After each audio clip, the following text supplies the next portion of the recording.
Bradshaw Gate, Bolton, 10 minutes to 10 in the evening, the 10th of August, 1943. Section Leader Wilfred Openshaw, National Fire Service, 11 years in the fire service, 9 of them with Bolton Fire Brigade before the National Fire Service took the brigade's appliances and its men under central control in August 1941, was reading the front of the Queen's Picture House from the step of the Leyland motor pump before he gave the crew an order to move. The manager was already on the pavement. Openshaw was not looking at him. He was looking at the small first-floor window above the entrance canopy, where the projection room sat, where the light behind the glass had taken on a color he had seen exactly twice before in 11 years, and where, if the fireproof shutter had come down in time, there would be nothing else worth looking at. The call had come in 9 minutes earlier. A nitrate reel had flared in the projector during the final performance of the evening. That much the telephone message had given him. What it had not given him was whether the auditorium behind that window still had 600 people in the dark inside it, or whether the 2 men working the projectors that night had done what they had been trained to do in the 90 seconds before smoke filled the operating room. Openshaw had attended 4 previous projection booth fires in the Bolton Division since 1938. In every one, the fire itself had never left the booth. What killed people in this kind of incident, when it went wrong, was never the flame, it was the crowd. 600 people leaving a darkened auditorium under a sudden alarm, funneled through exits that had not been designed with a full evacuation in mind, were a more dangerous quantity than the film burning 8 feet above their heads in a compartment built for exactly this purpose. Openshaw had learned that distinction on his second projection booth call in 1939, and he had never needed the training school to teach it to him again after that.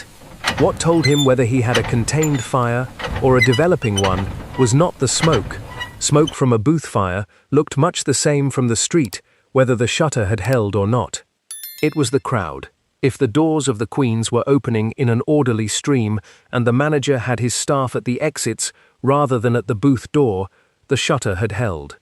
If people were coming out fast and wrong, in the way a crowd comes out when something behind them has told them to run rather than walk, the shutter had not come down in time, and the 4 minutes it would take his crew to get a line into that booth were 4 minutes the building did not have to give.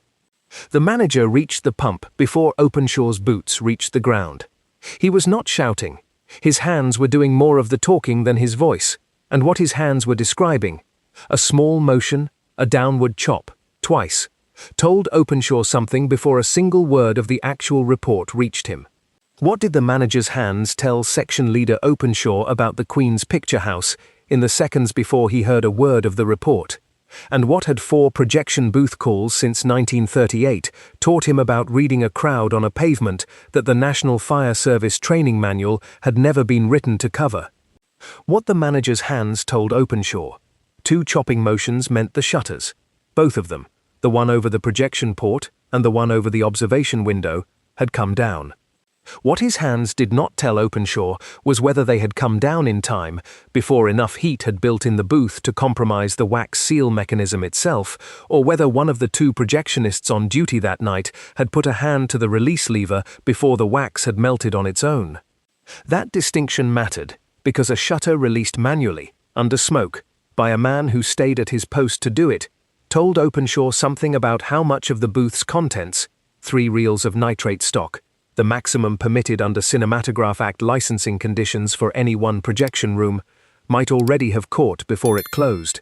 The Leyland motor pump Openshaw's crew had brought to Bradshaw Gate that night was a documented type in Bolton's fleet since before the war.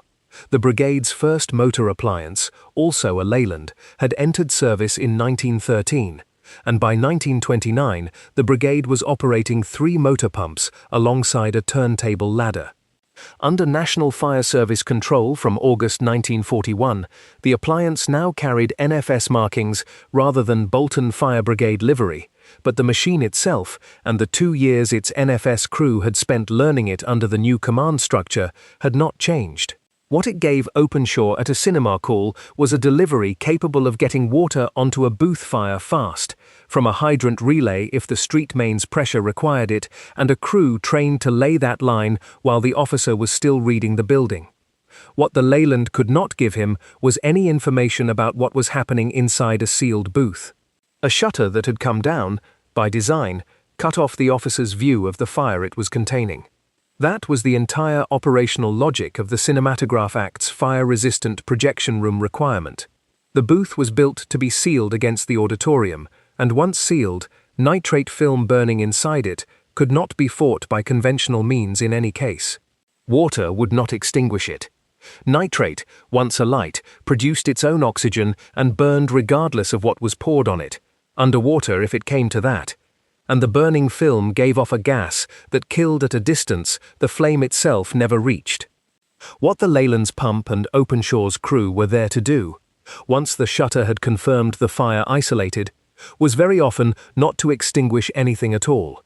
It was to keep the booth compartment cool, to prevent the fire spreading past the seals that had been built into the room specifically to stop it, and to let the nitrate burn itself out inside a box designed for exactly that outcome.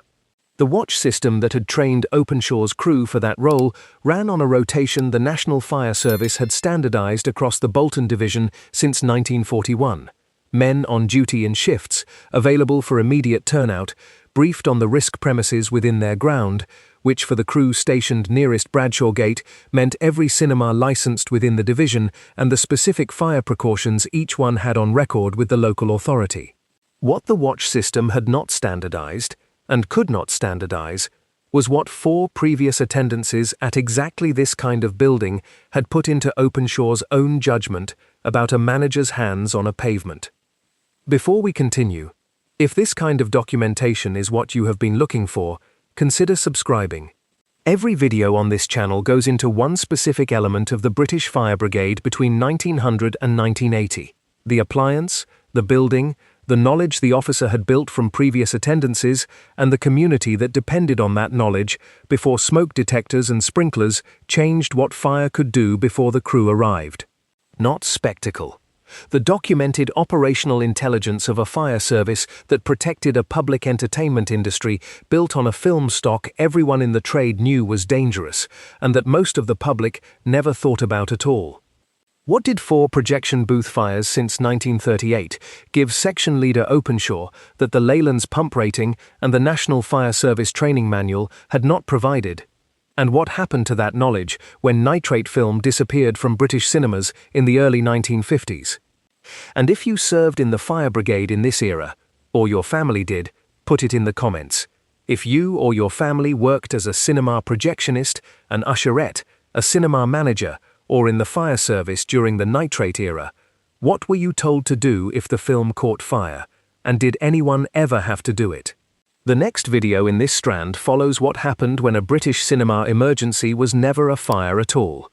The 1929 Glen Cinema disaster in Paisley, where a smouldering film canister and a crowd that could not read the difference between smoke and flame killed 71 children, and rewrote what a cinema exit was legally required to be. Back at the appliance, what was the shutter over the projection port actually built to survive, and what had the Cinematograph Act required of a room like the one above the Queen's before a single fire engine was ever needed? The shutter over the Queen's projection port was built to survive exactly the situation it was now containing, because the Cinematograph Act 1909 had been written with the knowledge that a projection room fire was not a rare or unforeseeable event, but a predictable operating cost of showing nitrate film to a paying public. The Act obligated cinema proprietors to make their projection booths fire-resistant and to hold a license conditional on that provision being inspected and maintained. In practice, this meant a projection room built as a compartment separate from the auditorium, its own walls, its own fire-resisting construction, and a projection port fitted with a shutter designed to seal that compartment off automatically. The shutter did not need a projectionist to close it. It was held open against a spring or a counterweight by a wax seal, and the wax was chosen specifically because it melted at a temperature reached quickly by a nitrate fire and not reached by the ordinary heat of a projector lamp in normal operation. When the wax melted, the shutter fell under its own weight, whether or not the man on duty had time to reach the manual release lever himself. What Openshaw needed to know, standing at the pump, was which of those two things had happened at the Queen's, the automatic mechanism or a projectionist's hand. Both closed the shutter. They did not tell him the same thing about how much fire was behind it. A wax-triggered closure meant the booth had reached a threshold temperature before anyone acted, which told him something about how long the fire had been running before the call reached the station. A manual closure, done by a man who stayed at the projector long enough to reach the lever with his own hand, told him the fire had very likely been caught earlier, closer to ignition, with less of the permitted 3-reel maximum already involved.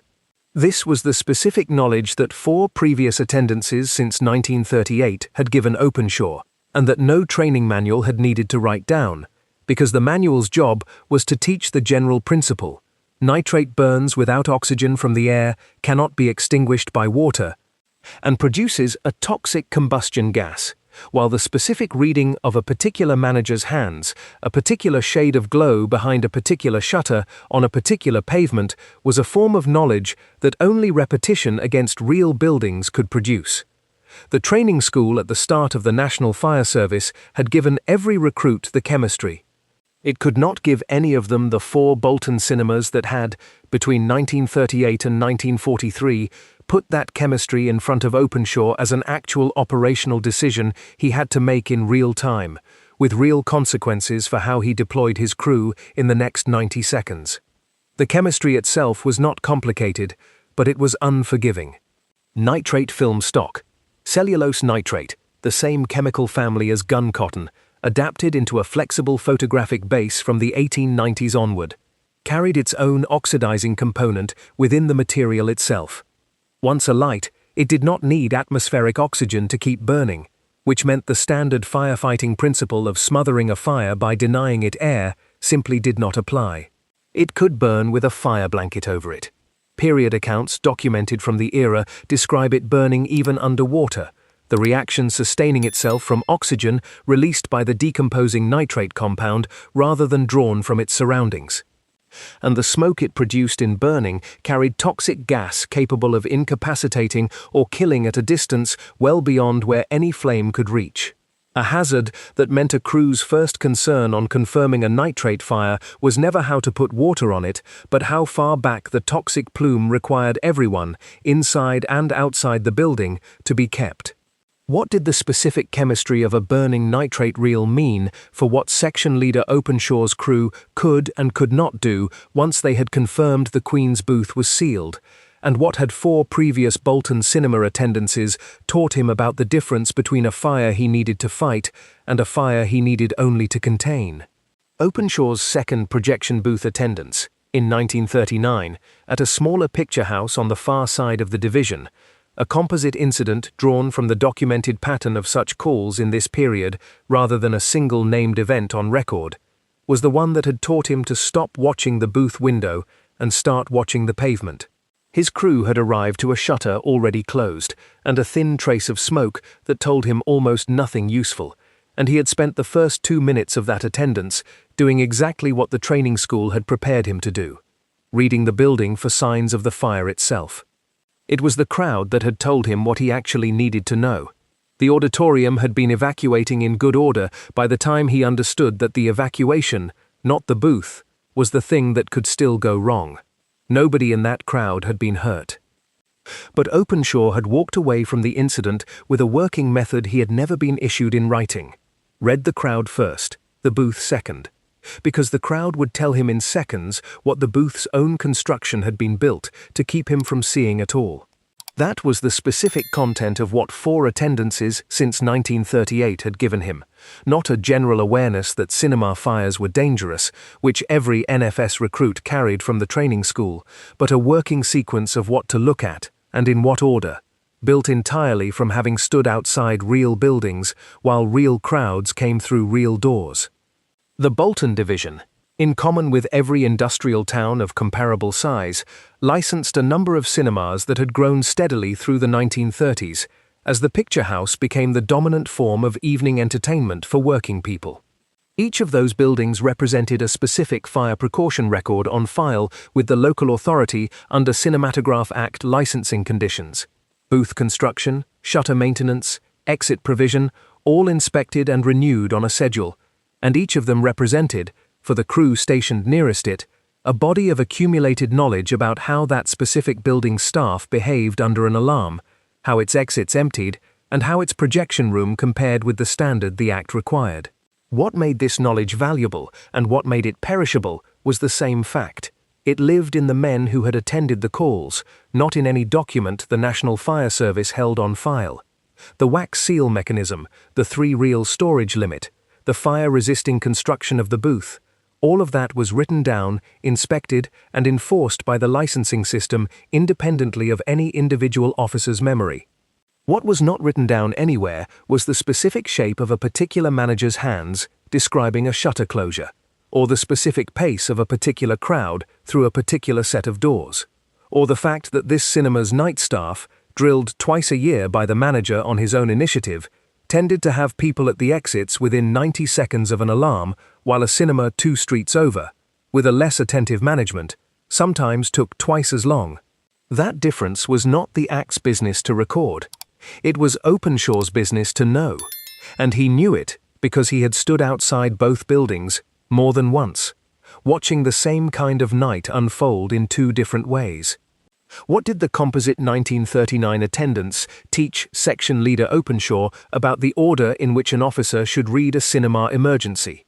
Crowd first, booth second, and what specific, unrecorded knowledge about individual cinemas in the Bolton Division had 4 years of attendances built in him that the Cinematograph Act's inspection records, thorough as they were, had never been designed to capture. At the Queen's, Openshaw read the manager's 2 chopping motions as a manual closure, not a wax-triggered one. The manager had shown him with his own hands the gesture of a lever being pulled, not the gesture of something falling on its own, and the manager had gone on, without being asked, to say that both projectionists were accounted for. Out through the booth's own escape door, onto the roof, and down an external stair, which was itself a requirement the Cinematograph Act had placed on new and altered cinema buildings, precisely so that a projection room fire never depended on the auditorium exits for the 2 men working closest to it. Openshaw had his order given inside the first 30 seconds after the manager reached him. 1 length run to the booth's exterior access to cool the compartment from outside if the shutter's seal weakened. No entry into the booth itself while it remained sealed. There was nothing inside it that water could put out, and opening it now would do nothing but feed the fire the air it currently could not reach in any useful quantity. A 2nd length to the auditorium's main exits. Not to fight anything, but because a crowd of 600 people who had just heard fire shouted somewhere in their building, however calmly they were currently leaving, could still turn into the more dangerous event of the 2 if anything went wrong at the doors in the next several minutes. This was the specific shape of what containing a nitrate fire meant in practice, and it was not obvious to anyone who had not attended one. A crew arriving at their first booth fire, trained only on the general chemistry, might reasonably assume the correct response was an aggressive interior attack to extinguish the fire before it grew. Exactly the instinct the general training encouraged for almost every other class of building fire in the National Fire Service's operational doctrine. At a nitrate booth fire, that instinct was wrong, and knowing it was wrong, specifically and confidently enough to give the order not to force entry within the first minute of arriving, was a piece of knowledge that Openshaw had needed his second attendance in 1939 to actually trust rather than merely recite. The fire at the Queen's burned itself out inside the sealed booth over roughly the next 20 minutes, consistent with what a limited quantity of nitrate stock, well short of the 3-reel maximum on the manager's account, since only the reel in the projector gate and the one on standby had been anywhere near the heat, could sustain.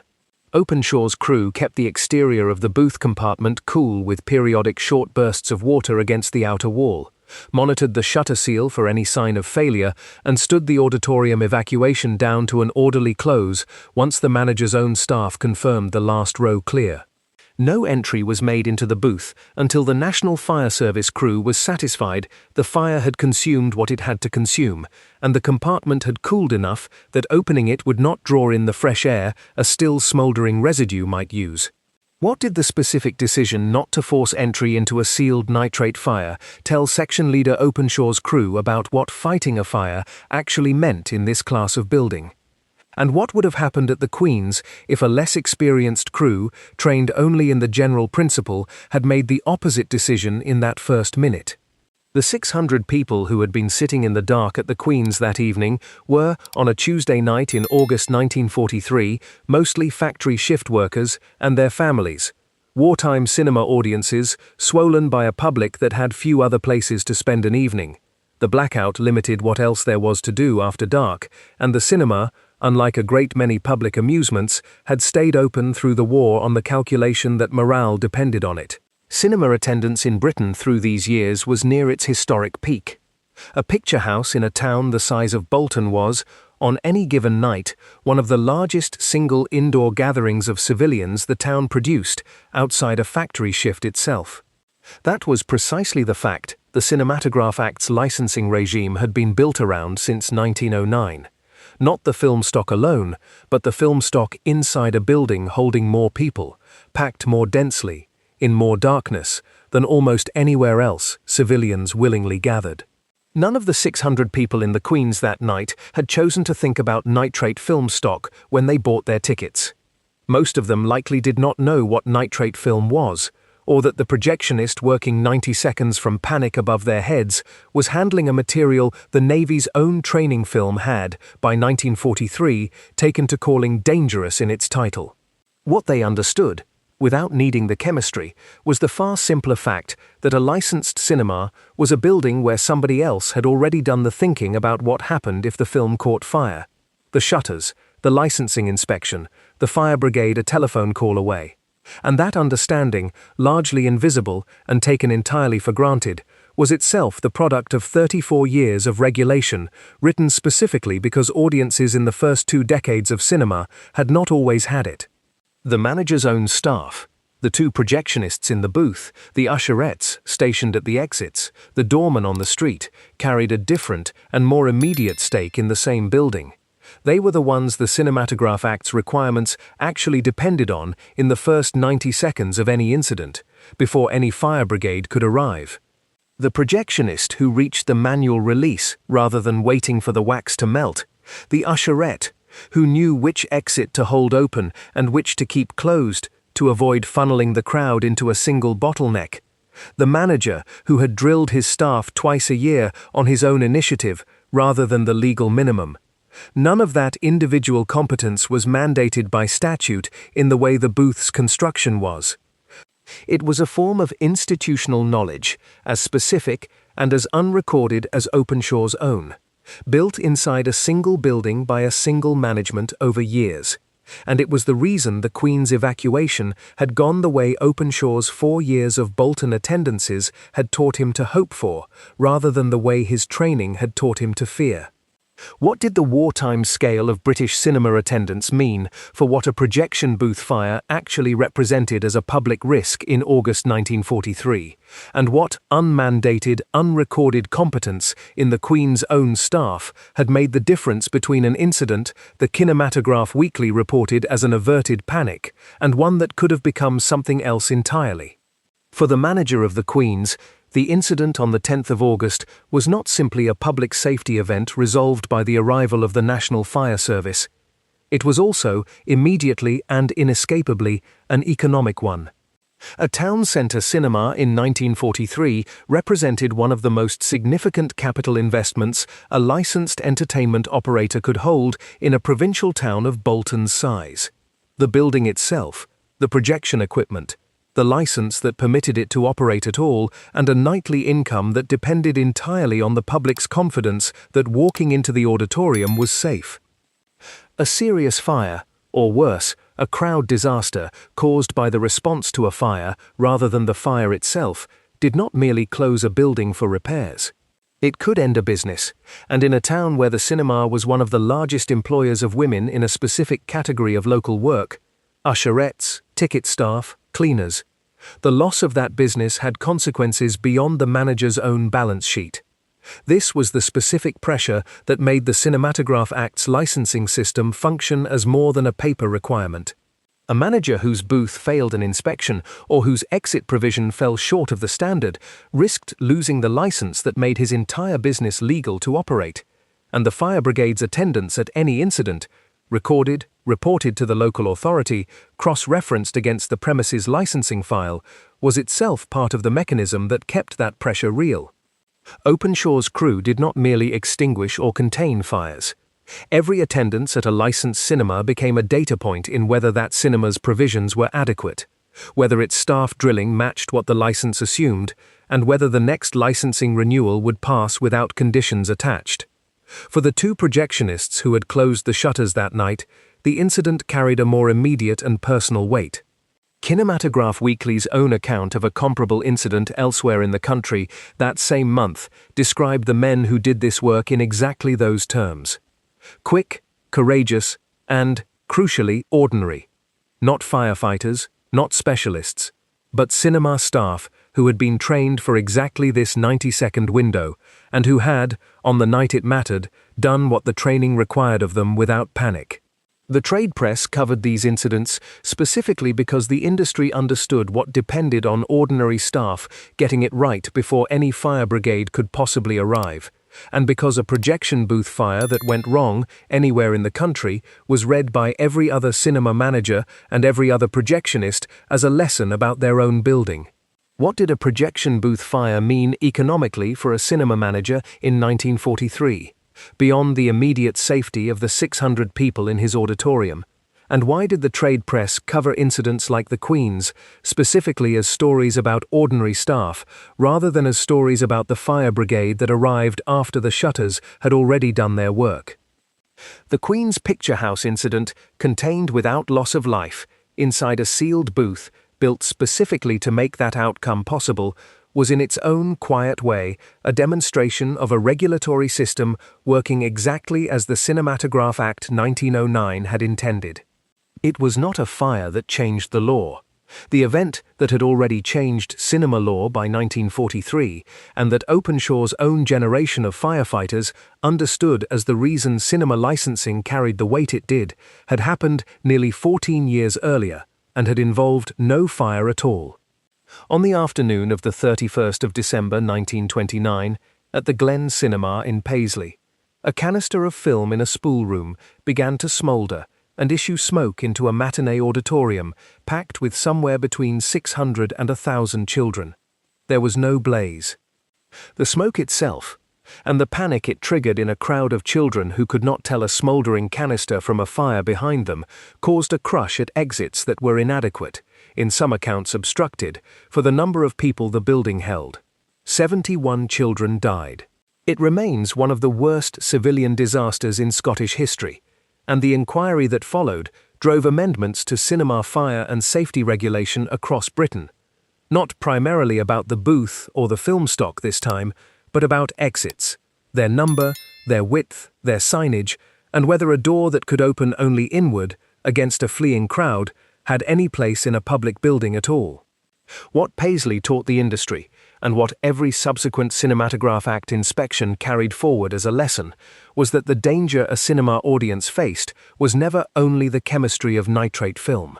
It was the mechanics of a large crowd, in the dark, responding to any signal of danger inside a building whose exits had to work under conditions the architects of 1901, when the Glen had first opened, had never been required to plan for. This was the same lesson Openshaw had learned for himself, watching crowds outside Bolton cinemas since 1938, arrived at independently through his own attendances, but resting on the same foundation the Paisley inquiry had established in law: read the crowd. Because the crowd, not the fire, was usually the thing capable of killing the most people the fastest. The chemistry itself disappeared from British cinemas within a decade of the Queen's incident. The industry-wide transition from nitrate to cellulose acetate safety film, already available since the early 20th century, but resisted by an industry that preferred nitrate's image quality and was reluctant to bear the retooling cost, accelerated through the early 1950s until nitrate projection in ordinary commercial cinemas had effectively ended. A projection booth built after that transition no longer needed to assume that its contents could burn without atmospheric oxygen, could not be extinguished by water, and could produce a lethal gas at a distance. The wax seal shutter, the 3-reel storage limit, the specific escape door requirement for projectionists. The entire apparatus of booth construction the Cinematograph Act had mandated. All of it had been built to manage a risk that the chemistry itself, once safety film replaced nitrate, simply stopped presenting. What did the Glen cinema disaster of 1929 change about British cinema safety regulation that the chemistry of nitrate film alone had never addressed? And what happened to the specific booth reading, crowd reading knowledge that 4 years of Bolton cinema attendances had built in section leader Openshaw, once the material that made that knowledge necessary was withdrawn from every projection room in the country? By the time nitrate projection had effectively ended in ordinary British cinemas in the early 1950s, Openshaw's knowledge of how a wax seal read against a manual release, of what a manager's hands could tell him before a word of report reached him, of which 2 cinemas in his division drilled their staff properly and which 2 did not, was still entirely correct. None of it had become wrong. It had become unnecessary. A projection booth built or refitted for safety film did not need a wax-triggered automatic shutter, because there was no longer a chemistry inside it capable of reaching the temperature the wax had been calibrated to. It did not need the 3-reel storage limit, because acetate film, while still flammable in the ordinary sense that most materials are flammable, did not carry its own oxidizer and could be fought, if it came to that, with water in the conventional way any other structural fire could be fought. The specific operational sequence Openshaw had built from 4 Bolton attendances since 1938, read the crowd first, assume the booth cannot be entered, cool from outside, let it burn itself out inside its own seals, remained a piece of genuine professional knowledge about a risk that, within a decade of the Queen's incident, the buildings themselves had stopped presenting. What replaced it was not a new body of officer knowledge built the same way, through repeated attendance at the same kind of incident. It was simply the removal of the incident type itself. A booth fire in a cellulose acetate projection room in 1955 was, in operational terms, an ordinary contained space fire, serious, requiring a competent response, but no longer governed by a chemistry that made every standard firefighting instinct actively dangerous to apply. The specific expertise the Cinematograph Act's building requirements and 30 years of Bolton cinema attendances had built into officers like Openshaw was not superseded by better training. It simply had nowhere left to be applied. The Queen's Picture House continued operating as a cinema for another 2 decades after the 1943 incident. Section Leader Openshaw served with the reconstituted Bolton Fire Brigade after the National Fire Service was dissolved, and the Fire Services Act 1947 returned brigade control to the local authority. Continuing in the fire service through the 1950s as nitrate disappeared from every projection room in his division without a single further booth fire of the kind he had learned to read. If this channel is going to keep documenting what British firefighters knew about the buildings they entered and what that knowledge cost to acquire, subscribe. There are more appliances, more divisions, more watch systems, more shutters read from a pavement at 10 minutes to 10 at night, and more crowd-reading judgments learned the hard way at a smaller cinema in 1939 that were never written down anywhere and that kept the Queen's standing without loss of life in 1943. What did 4 projection booth fires since 1938 give Section Leader Openshaw that the Leyland's pump rating and the National Fire Service training manual had not provided? And what happened to that knowledge when nitrate film disappeared from British cinemas in the early 1950s? It became correct and unnecessary at the same time. Nobody had asked it to become anything else. And if you have an incident, a station, a watch, a building, put it in the comments. If you or your family worked as a cinema projectionist, an usherette, a cinema manager, or in the fire service during the nitrate era, what were you told to do if the film caught fire, and did anyone ever have to do it? The next video in this strand follows what happened when a British cinema emergency was never a fire at all. The 1929 Glen cinema disaster in Paisley. where a smoldering film canister and a crowd that could not read the difference between smoke and flame killed 71 children, and rewrote what a cinema exit was legally required to be. The wax seal shutter over the Queen's projection port was removed during a refit in the early 1950s, when the cinema converted to safety film like every other picture house in the division. What the refit gave the Queen's, a projection room that no longer required a compartment built to survive a fire nobody could put out with water. What it removed, the specific sequence: crowd first, booth second, no entry while sealed, cool from outside, let it burn itself out. That 4 attendances since 1938 had built in a Bolton section leader, and that no training manual had ever been asked to write down. The new booths did not produce the fires that had built that knowledge.